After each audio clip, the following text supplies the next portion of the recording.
오늘 우리에게 주시는 하나님의 말씀은 마가복음 8장 22절부터 26절까지의 말씀입니다. 제가 하나님 말씀을 봉독하겠습니다.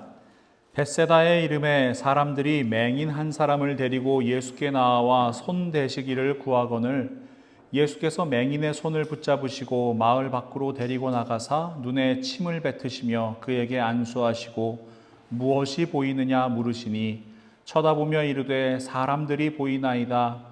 나무 같은 것들이 걸어가는 것을 보나이다 하거늘 이에 그 눈에 다시 안수하심에 그가 주목하여 보더니 나아서 모든 것을 밝히 보는지라.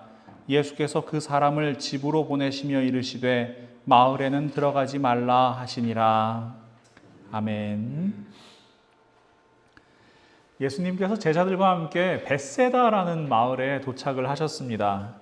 오늘 본문 22절 말씀을 다시 보시면 벳세다의 이름에 사람들이 맹인 한 사람을 데리고 예수께 나와 손 대시기를 구하거늘. 이 사람들이 시각장애인 한 사람을 데리고 예수님 앞으로 나와왔습니다. 이들은 예수 그리스도께서 행하신 기적과 능력을 표적으로 바라본 사람들입니다. 예수 그리스도께서 자신들에게 오신 메시아라고 믿는 사람들인 거지요. 누가복음 4장에는 메시아 사명선언이라고 불리는 말씀이 기록되어 있는데요. 누가복음 4장 16절부터 19절 말씀을 보시면 예수께서 그 자라나신 곳 나사렛에 이르사 안식일에 늘 하시던 대로 회당에 들어가사 성경을 읽으려고 서심해 선지자 이사야의 글을 들이거늘 책을 펴서 이렇게 기록된 데를 찾으시니 곧 주의 성령이 내게 임하셨으니 이는 가난한 자에게 복음을 전하게 하시려고 내게 기름을 부으시고 나를 보내사 포로된 자에게 자유를 눈먼 자에게 다시 보게 함을 전파하며 눌린 자를 자유롭게 하고 주의 은혜의 해를 전파하게 하려 하심이라 하였더라. 시각장애인을 예수님께 데리고 온 사람들은 예수 그리스도께서 이사야 선지자가 예언한 메시아, 하나님의 약속이 그대로 성취된 분이라고 믿는 믿음으로 나아오는 겁니다. 사람의 능력으로는 불가능하지요. 하지만 하나님께서 보내신 메시아인 예수 그리스도께서는 이 시각장애인을 반드시 고쳐주실 수 있다 하는 믿음으로 나아오는 겁니다. 그리고 예수님께서는 시각장애인의 눈을 고쳐주셨습니다. 그런데 말입니다. 여러분, 이 본문 읽으면서 좀 이상한 점을 느끼지 못하셨습니까? 우리가 이 성경을 읽다 보면 예수님께서 병자를 치유하시고 귀신 들린 사람에게서 귀신을 내쫓아 주시고 또 장애인들을 회복시키시는 여러 장면들을 살펴볼 수 있습니다. 하지만 오늘 말씀은 대단히 독특한데요. 예수님의 치유가 한 번에 이루어지는 것이 아니라 단계적으로 이루어지는 것을 기록한 유일한 말씀이기 때문에 그렇습니다. 제가 23절부터 25절 말씀을 다시 한번 읽어드릴게요.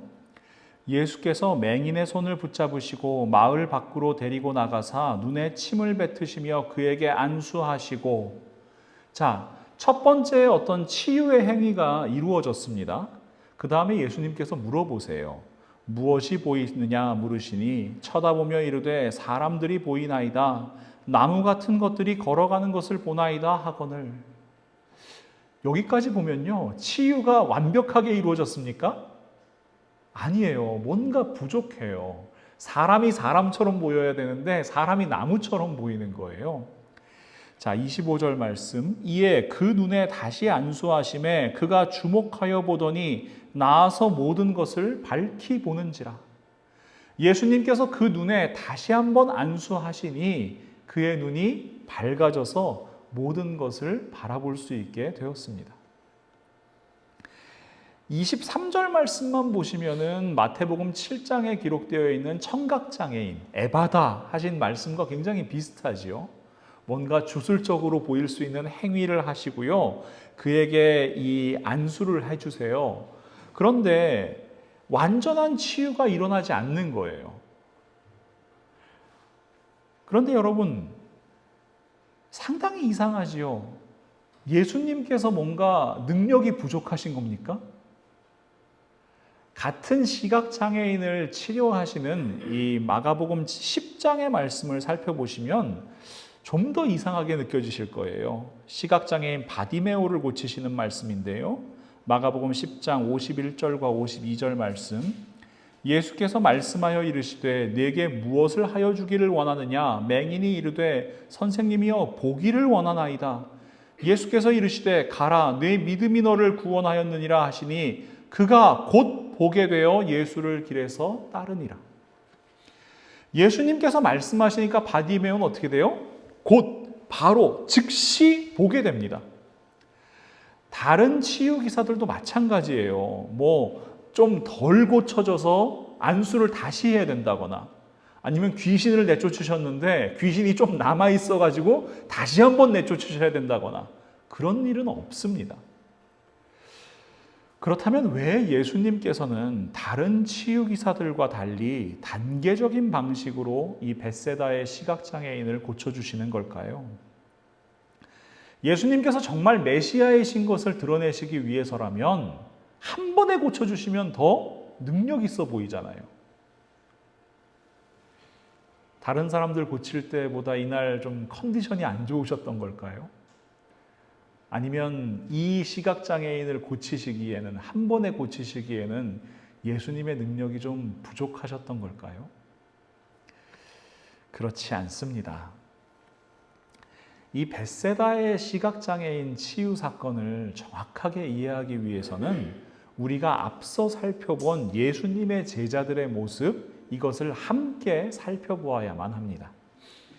예수님께서는 여러분 기억하실 거예요. 제자들에게 경고하면서 말씀하시죠. 마가복음 8장 15절부터 18절 말씀 그리고 21절 말씀을 제가 읽어드립니다. 예수께서 경고하여 이르시되 삼가 바리새인들의 누룩과 헤롯의 누룩을 주의하라 하시니 제자들이 서로 수군거리기를 이는 우리에게 떡이 없음이로다 하거늘 예수께서 아시고 이르시되 너희가 어찌 떡이 없음으로 수군거리느냐 아직도 알지 못하며 깨닫지 못하느냐 너희 마음이 둔하냐 너희가 눈이 있어도 보지 못하며 귀가 있어도 듣지 못하느냐 또 기억하지 못하느냐 이르시되 아직도 깨닫지 못하느냐 하시니라. 제자들은 지금 어떤 상태입니까? 예수님의 말씀을 온전히 깨닫지 못하는 상태입니다. 눈이 있어도 보지를 못하고요. 귀가 있어도 듣지를 못하는 상태입니다. 그러나 분명한 것은 예수님의 제자들은 예수님과 함께 있는 사람들이라는 겁니다. 바리새인들, 사두개인, 헤롯 당원들, 믿지 않는 유대인들을 아무것도 보지 못하는 시각장애인이라고 한다면 이 제자들은 어렴풋이라도 예수님을 바라보는 사람들인 거예요. 예수님께서 나를 따라오라 말씀하셨을 때 자기가 가진 모든 것을 내던지고 예수님을 따라온 사람들인 거예요. 예수님의 부르심을 받았을 뿐만 아니라 예수님으로부터 파송 명령을 받아서 전도했고요. 예수님께서 주신 권능을 행했고요. 예수님과 함께 다니면서 예수님께서 행하시는 기적에 동참하는 사람들입니다. 게다가 그들은 가장 가까운 곳에서 예수님의 가르침을 받는 사람들입니다. 마가복음 4장 10절에서 12절 말씀 보시면 예수께서 홀로 계실 때 함께한 사람들이 12제자와 더불어 그 비유들에 대하여 물으니 예수님께서 이렇게 말씀하세요. 이르시되 하나님 나라의 비밀을 너희에게는 주었으나 외인에게는 모든 것을 비유로 하나니 이는 그들로 보기는 보아도 알지 못하며 듣기는 들어도 깨닫지 못하게 하여 돌이켜 죄사함을 얻지 못하게 하려 함이라 하시고, 예수님의 말씀에 따르면 제자들은 외인입니까? 아닙니까? 아니에요. 예수님의 제자들은 외인이 아닙니다. 예수님과 함께 있는 사람들이고 분명히 구별된 사람들입니다. 모든 것을 버리고 예수님을 따르고 있는 사람들입니다. 하지만 문제는 이들의 마음이 아직 외인과 크게 다르지 않다는 거예요. 바리새인들이 눈이 있어도 보지 못하고 귀가 있어도 듣지 못하고 그 마음이 돌처럼 딱딱해서 깨닫지 못하는 것처럼 제자들도 그것과 크게 다르지 않은 상태라는 겁니다. 마음이 포로예요. 돌같이 굳어 있고요. 완악하고요. 여전히 어두워요. 그래서 눈을 조금 뜨긴 했거든요. 그런데 아직도 세상을 밝히 보지 못해요. 예수님의 마음을 알지 못해요. 예수님께서 무엇이 보이느냐 물으실 때 그냥 나무 같은 것이 걸어 다니는데요 하는 그 정도의 상태인 겁니다. 부분적으로 치유받은 시각장애인과 비슷한 상태가 바로 지금 12제자의 모습입니다. 여러분께 한번 여쭙겠습니다. 예수 그리스도를 아십니까? 예수 그리스도를 믿으십니까? 지난주 중에 제가 그 TV 프로그램에서 허경영 왕국 하늘궁의 영업비밀이라는 시사 프로그램을 하나 봤거든요. 이 한국에서 좀 특이한 정치인이라고 알려졌던 이 허경영이라는 사람이 최근에 이 사이비 교주 같은 일을 지금 행하고 있더라고요. 참 어처구니 없으면서도 심각하게 보였습니다. 이 불로유라는 것을 만들어서 마시면은 모든 건강 문제가 해결된다는데 이 불로유가 뭐냐면 이 우유병에다가 허경영 하면서 허경영의 이름을 써요. 그 다음에 그 우유를 상온에 보관하는 거예요. 이게 길어지면 길어질수록 더 가치가 있다네요. 네, 상하지요. 그래서 이 불로유라는 것을 마시고 이제 목숨을 잃는 경우들이 이제 생겨나기 시작한 거예요. 그리고 이 하늘궁이라고 불리는 그 이제 장소에서 400만 원만 내면은 이 백궁명패라는 걸 주는데 그 400만 원을 내고 백궁명패를 사면은 이제 구원을 받을 수 있다는 겁니다. 이 현대판 면죄부를 팔고 있는 거죠. 근데 조금 더 여유가 있으신 분들은 이제 1억 원을 내시면은 이 요만하게 금으로 만든 메달을 주는데 거기에 대천사라고 써 있어요. 그래서 이 백궁이라는 곳에서 구원을 받을 뿐만 아니라 여러 가지 다양한 혜택을 더 받아서 누릴 수 있다. 이렇게 이제 사람들을 미혹하고 있더라고요. 이런 사이비 종교에 미혹돼 가지고 전 재산을 탕진하는 사람들을 보면서 참 안타까운 마음이 들었습니다. 또한 사회적 약자들을 현혹해서 그들의 재산을 갈취하고 또 성추행까지 일삼고 있는 이 교주에 대한 분노의 마음도 들었습니다. 그런데 이게 이어서 드는 생각이 저의 마음을 참 무겁게 만들었는데요. 우리가 예수 그리스도를 알고 또 예수 그리스도를 믿는다라고 이야기하지만 사실 이 허경영 왕국에서 주장하는 만큼만 알고 또 그곳에서 주장하는 만큼만 믿고 있는 것은 아닌가 하는 생각 때문이었습니다. 예수 그리스도를 믿는다고 이야기하지만 우리의 마음이 여전히 포로의 상태라면, 여전히 마음이 굳어져 있다면, 여전히 율법주의에 빠져 있다면, 여전히 자기의를 내세우고 있다면 우리는 나무 같은 것들만 보고 있는 거예요. 예수 그리스도를 믿는다고 이야기하면서 그 하나님의 마음과 예수 그리스도의 사랑에는 관심이 없이 주술적인 종교 행위에만 몰두하고 있다면 우리는 나무 같은 것들만 바라보고 있는 사람들입니다. 예수 그리스도를 그저 물질의 복, 건강의 복, 세속의 복을 주는 존재 정도로 이해하고 있다면 우리는 여전히 나무 토막 바라보는 사람들인 겁니다. 허경영 왕국에서 주장하는 내용에 허경영 대신에 예수 그리스도를 넣어도 아무렇지 않은 그러한 믿음을 가지고 있다면 우리의 신앙에 매우 심각한 문제가 있는 겁니다. 그래서 우리 예수님께서는요, 나무 같은 것이 걸어 다니는 것을 보나이다 이야기하는 시각장애인에게 다시 한번 손을 대십니다. 이에 그 눈에 다시 안수하심에 그가 주목하여 보더니 나아서 모든 것을 밝히 보는지라. 마음이 포로인 제자들에게, 마음이 딱딱한 제자들에게, 여전히 어두운 제자들에게, 깨닫지 못하는 제자들에게, 떡에만 관심이 있는 제자들에게 예수님의 두 번째 만지심이 필요합니다. 생각해보면 이 제자들의 모습은요, 마가복음이 끝날 때까지 변하지 않아요.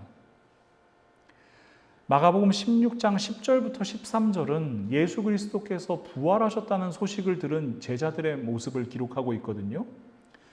마리아가 가서 예수와 함께하던 사람들이 슬퍼하며 울고 있는 중에 이 일을 알림해 그들은 예수께서 살아나셨다는 것과 마리아에게 보이셨다는 것을 듣고도 믿지 아니하니라. 그 후에 그들 중 두 사람이 걸어서 시골로 갈 때에 예수께서 다른 모양으로 그들에게 나타나시니 두 사람이 가서 남은 제자들에게 알리었으되 역시 믿지 아니하니라. 여러분, 제자들은요, 마가복음 끝날 때까지 믿지 않습니다. 부활하신 예수님을 만났어요 이야기하는 마리아의 이야기 안 믿어요. 엠마오로 가던 두 제자가 예수님을 만나서 그 말씀을 듣고 가슴이 뜨거워졌다. 우리가 부활하신 예수님을 만났다 이야기하는데 제자들은 안 믿어요. 그들의 마음이 여전히 포로이기 때문입니다. 그래서 예수님께서는 제자들에게 두 번째 만지심을 약속하십니다. 요한복음 14장 25절에서 27절 말씀을 우리 한 목소리로 읽어보겠습니다. 내가 아직 너희와 함께 있어서 이 말을 너희에게 하였거니와 보혜사 곧 아버지께서 내 이름으로 보내실 성령 그가 너희에게 모든 것을 가르치고 내가 너희에게 말한 모든 것을 생각나게 하리라. 평안을 너희에게 끼치노니 곧 나의 평안을 너희에게 주노라. 내가 너희에게 주는 것은 세상이 주는 것과 같지 아니하니라. 너희는 마음에 근심하지도 말고 두려워하지도 마라. 아멘. 두 번째 만지심은 바로 성령 하나님의 임재와 동행입니다. 오순절 성령 강림 사건이 예수 그리스도의 두 번째 만지심입니다. 제자들은 믿음 없는 사람들이었어요. 마음이 굳어있고 깨닫지 못하는 사람들이었어요. 그래서 두려워했어요. 침묵했어요. 숨어 지냈어요. 그러나 예수 그리스도께서 그들을 두 번째로 만져주셨을 때, 성령 하나님께서 그들에게 임하셨을 때 그들의 삶은 완전히 변화되었습니다. 그들은 모든 것을 밝히 보게 되었습니다. 예수 그리스도의 죽으심과 부활의 의미를 비로소 깨닫게 되었습니다. 놀라우신 하나님의 구원 계획 깨닫게 되었습니다. 여러분, 마태복음, 마가복음, 누가복음을 공관복음이라고 부르죠. 이 관점이 같다 이런 뜻이잖아요. 공관복음에서는 예수 그리스도의 십자가를 고난의 십자가로 해석합니다. 그런데 영적 복음이라고 불리는 요한복음은 전혀 다른 관점으로 십자가를 바라보거든요. 요한복음 12장 14절에서 16절 말씀을 보시면 예수는 한 어린 나귀를 보고 타시니 이는 기록된 바 시온 따라 두려워하지 말라 보라 너의 왕이 나귀 새끼를 타고 오신다 함과 같더라. 제자들은 처음에 이 일을 깨닫지 못하였다가 예수께서 영광을 얻으신 후에야 이것이 예수께 대하여 기록된 것임과 사람들이 예수께 이같이 한 것임이 생각났더라. 십자가는 제자들에게 두려움의 대상이었습니다. 나도 저기 못 박히지 않을까? 나도 목숨을 잃게 되지 않을까? 제자들에게 십자가는 그저 수치의 대상이었고 고난의 대상이었어요. 그러나 성령 하나님과 동행하니 그 하나님의 뜻을 바라보게 됩니다. 지금까지 깨닫지 못했던 진리와 하나님의 마음을 밝히 바라보게 됩니다. 성령 하나님과 함께 십자가를 바라보니 십자가는 더 이상 고난과 수치와 실패와 죽음의 상징이 아니라 영광의 십자가로 바라보이는 겁니다. 그러니까 여러분, 제자들은 변화되는 거예요. 담대해지는 거예요. 두려움이 없는 거예요. 지금까지는 숨어 지내기 바빴어요. 도망치기 바빴어요. 그런데 이 사람들이 수많은 사람들 앞에 나와서 예수 그리스도를 증거하기 시작합니다. 복음을 전하기 시작합니다. 여러분, 지금까지는 자신의 안위에만 관심이 있었어요. 누가 더 큰지 다투었어요. 떡에만 관심이 있었어요. 한 자리 차지하는 것에만 관심이 있었어요. 세속적인 것만 구했어요. 그러나 예수 그리스도의 두 번째 만지심을 경험하니까 이 제자들은 자기의 목숨까지도 예수 그리스도의 복음과 그 생명 구원을 위해서 기꺼이 내어놓는 그리스도인으로 살아가게 되는 겁니다. 사도행전 1장 8절 말씀, 오직 성령이 너희에게 임하시면 너희가 권능을 받고 예루살렘과 온 유대와 사마리아와 땅끝까지 이르러 내 증인이 되리라 하시니라. 드디어 예수님의 제자들은 예수님의 제자로 살게 됩니다. 예수 그리스도의 참된 증인으로, 그리스도인으로 이 땅을 살게 됩니다. 사랑하는 성도 여러분, 예수 그리스도께서 지금 우리에게 물으십니다. 무엇이 보이냐고요? 예수 그리스도를 믿는다고 이야기하고 예수 그리스도를 따른다고 이야기하고 지금 교회에 나와서 함께 예배하는 너희들은 무엇을 보고 있냐고 물으십니다. 여전히 나무 같은 것만 보이지는 않으십니까? 율법주의와 자기의 종교적인 행위들, 겉모습, 세상의 성공, 자기의 안위만 보이지 않으십니까? 만약 그렇다면 나의 신앙을 철저히 점검하고 철저히 돌아보고 철저히 돌아서야 합니다. 사도 바울은 이렇게 선포합니다. 고린도전서 12장 3절 말씀인데요.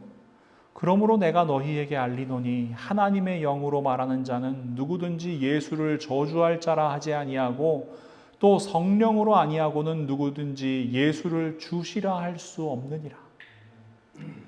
내가 예수 그리스도를 믿는다고 고백하는 건요, 내가 주 예수 그리스도를 나의 하나님이라고 고백하는 건요, 성령 하나님의 역사예요. 예수 그리스도를 믿는다고 고백하는 우리 모두는 예수 그리스도의 두 번째 만지심을 경험한 사람들입니다. 성령 하나님과 동행하고 성령 하나님과 함께 일하는 사람들입니다. 그러면 여러분, 우리는 밝히 보는 사람들 되어야 합니다. 예수님께서 바라보시는 것을 함께 바라볼 수 있는 사람들 되어야 합니다. 예수님께서 바라보시는 것을 함께 바라보는 사람이 바로 그리스도인입니다. 그렇다면 그리스도인들이 바라보아야 할 것이 무엇입니까? 여러분 기억하세요. 우리 하사이사 늘 반복하지요. 하나님 사랑, 이웃 사랑. 그리스도인은요, 하나님 바라보고 이웃 바라보는 사람들입니다. 먼저 그리스도인은 전능하신 하나님의 영광을 바라보는 사람들이어야 합니다. 제가 성경 공부를 하면서 모든 것이 다 하나님의 뜻대로 이루어지지만 우리가 기도를 계속해야 하는 이유에 대해서 말씀드린 적이 있습니다. 에스겔서 36장 37절과 38절 말씀인데요. 주 여호와께서 이같이 말씀하셨느니라. 그래도 이스라엘 족속이 이같이 자기들에게 이루어 주기를 내게 구하여야 할지라. 내가 그들의 수효를 양떼같이 많아지게 하되 제사 드릴 양떼 곧 예루살렘이 정한 절기의 양무리같이 황폐한 성읍을 사람의 떼로 채우리라. 그리한즉 그들이 나를 여호와인 줄 알리라 하셨느니라. 하나님께서는 약속하신 말씀처럼 바벨론에 포로된 이스라엘 백성들을 다시 돌려보내실 겁니다. 무너진 예루살렘 성전을 다시 세우실 것이고요. 무너진 예루살렘 성벽을 재건하실 것입니다. 하나님께서 반드시 약속의 말씀대로 이루실 것입니다. 그런데 하나님께 기도하지 않으면요, 그 일이 왜 일어난 건지 헷갈리게 돼요. 역사적으로만 보면요, 예루살렘의 재건은 이 바벨론 제국이 멸망하고 그 자리를 페르시아 제국이 차지하게 되면서 바벨론 제국이 잡아왔던 포로들을 다시 돌려보내는 데에서 시작됩니다. 그러면 여러분, 하나님께 기도하지 않는 사람들은 어떻게 받아들이게 되겠어요? 자기들이 포로에서 해방돼서 돌아간 이유가 페르시아 왕이 참 자비로운 사람이로구나. 페르시아의 이 포로 정책이 바벨론과 다르구나 정도밖에 생각할 수 없어요. 그러나 하나님의 말씀이 이루어지기를 간절히 기도하던 사람들은 그 똑같은 사건이 어떻게 받아들여지겠습니까? 하나님의 역사요, 하나님의 손길로 받아들여지는 겁니다. 우리 하나님 정말 위대하시구나. 천지를 창조하신 하나님, 지금도 우리와 함께 하시는 하나님이 이 역사를 운행하시는구나. 우리 눈앞에 보이는 저 왕이 아무리 대단해 보여도 하나님의 역사를 막을 수 없구나. 하나님의 말씀이 반드시 이루어지는구나. 바라볼 수 있는 겁니다. 그러니 여러분, 그들이 나를 여호와인 줄 알리라. 이 에스겔서에는 이러한 표현이 64번이나 등장하거든요. 에스겔서의 주제라고 할 수 있어요. 그런데 저는 이것이 에스겔서의 주제일 뿐만 아니라 이 성경의 주제라고 생각합니다. 우리 한 사람 한 사람이 하나님께 기도하며 하나님의 말씀을 받을 때 그 말씀이 우리 가운데 온전히 이루어지는 것을 경험하게 됩니다. 우리가 행하는 모든 일들이 하나님의 역사라는 것을 깨닫게 되고 하나님께서 인간의 모든 생사화복뿐만 아니라 이 땅의 모든 역사를 주관하시는 분이라는 사실을 고백하게 됩니다. 모든 일들 가운데 하나님의 영광을 바라보게 됩니다. 이것이 그리스도인들이 바라보아야 할 하나님의 영광입니다. 열왕기상 8장 10절에서 11절 말씀, 제사장이 성소에서 나올 때 구름이 여호와의 성전에 가득하매 제사장이 그 구름으로 말미암아 능히 서서 섬기지 못하였으니 이는 여호와의 영광이 여호와의 성전에 가득함이었더라. 우리 한 사람 한 사람이 하나님의 성전됨을 믿으십니까? 예수 그리스도를 믿는 우리에게 성령 하나님께서 거하십니다.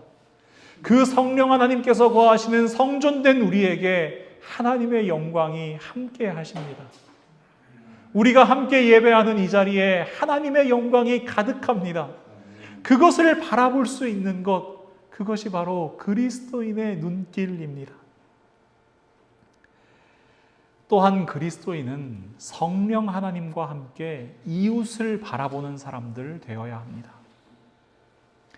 일반적으로 우리들 영적인 눈을 뜨게 해달라고 기도 많이 하시지요. 깨닫게 해달라고 기도 많이 하시지요. 성경 말씀도 깨달았으면 좋겠고 다른 사람이 보지 못하는 뭔가 신비로운 것도 바라봤으면 좋겠고 영안이 열려서 정말 하나님의 뜻을 온전히 바라볼 수 있으면 얼마나 좋을까 생각하는 것이 우리의 믿음입니다.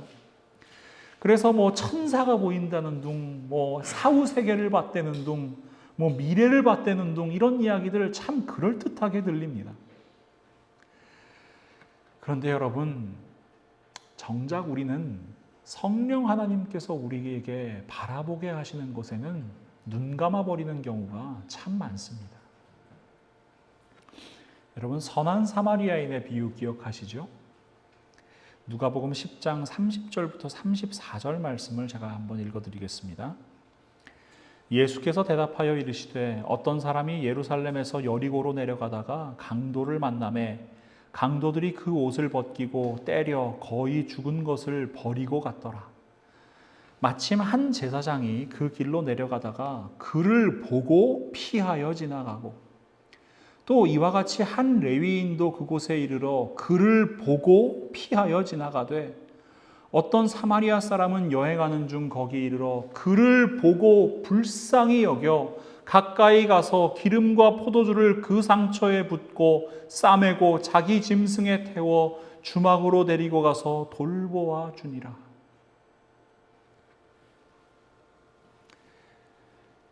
제사장이 강도 만난 사람 보지 못했나요? 보았습니다. 그러나 그는 피해서 지나갑니다.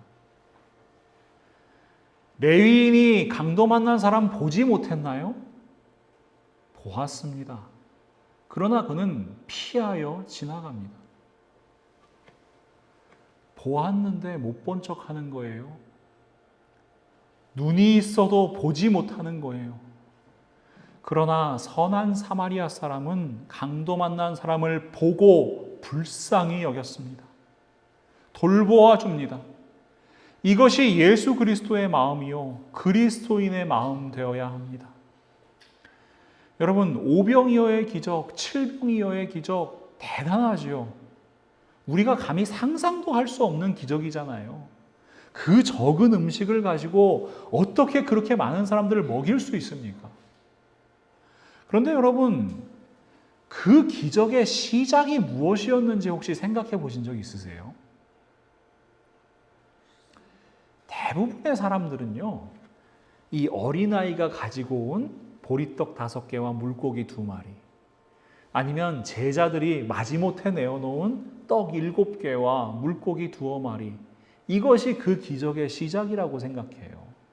그래서 헌신을 강조하지요. 그런데 오병이어의 기적, 칠병이어의 기적의 시작은 수많은 사람들을 바라보시고 불쌍히 여기신 예수 그리스도의 눈길에서 시작됩니다. 마가복음 6장 34절 말씀과 8장 2절 말씀을 우리 한 목소리로 읽으면 좋겠습니다.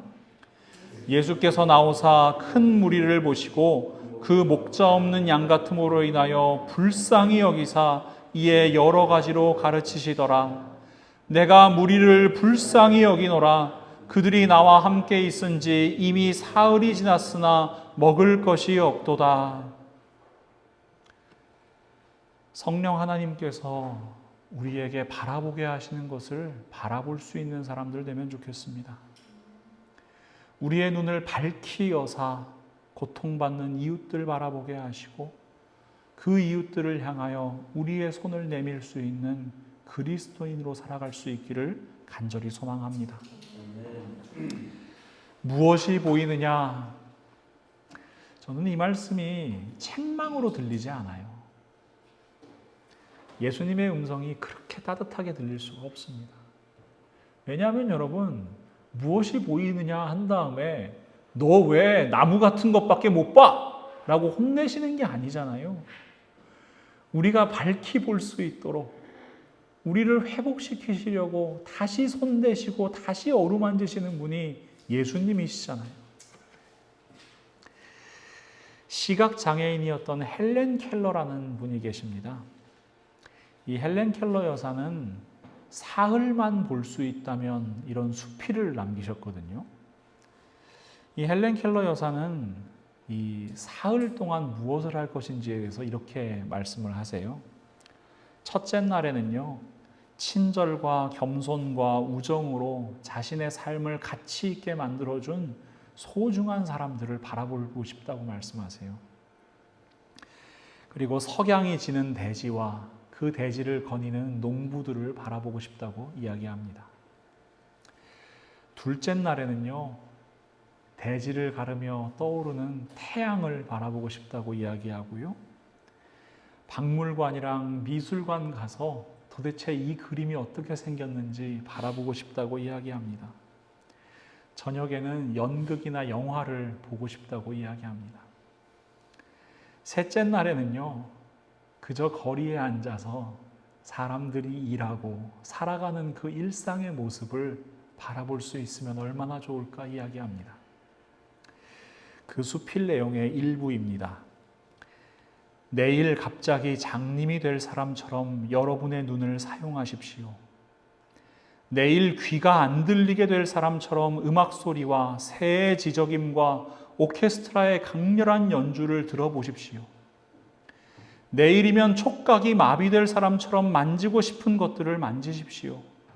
그렇지만 단언컨대 모든 감각 중에서도 시각이야말로 가장 즐거운 축복입니다.